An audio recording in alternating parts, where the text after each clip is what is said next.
China, the world's second biggest economy, is somehow still classified as a developing nation. What the f?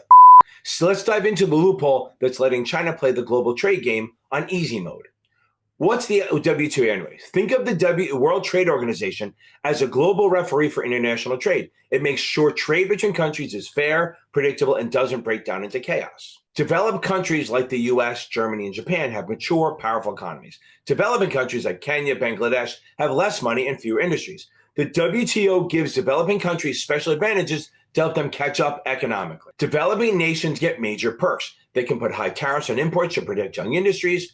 They get extra years to meet strict WTO rules. They're allowed more subsidies to help local businesses compete globally. They have lighter reporting and transparency requirements. When China joined the WTO in 2001, it was clearly a developing country. Fast forward to today, it's the world's second largest economy, 18 trillion GDP. China dominates manufacturing and exports, everything from electronics to cars. Massive global investments like the Belt and Road Initiative, where they go into other countries and build for them, wealth and influence far beyond genuine developing nations. So they're really not meeting this developing nation thing.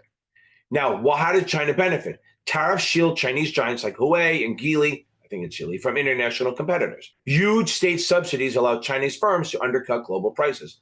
Lower transparency lets China support industries without strict oversight. Weaker environmental and labor regulations reduce costs, giving Chinese exports an unfair advantage. Smaller developing nations lose out because they can't compete against China's unfair advantages. The US and the EU, I can't say that, are pushing hard for the WTO to reform to redefine developing status. There's a growing frustration that China's advantages undermine global trust and trade. Now, China does argue that it still deserves the status because 600 million people still live on less than $150 a month, mostly in rural areas. The GDP per capita remains significantly lower than truly developed nations, and China still depends heavily on foreign technology like semiconductors. So what we could do is introduce clear benchmarks like GDP per capita, global trade volume, and economic influence to determine status. Establish multiple categories like least developed, emerging, advanced for better accuracy.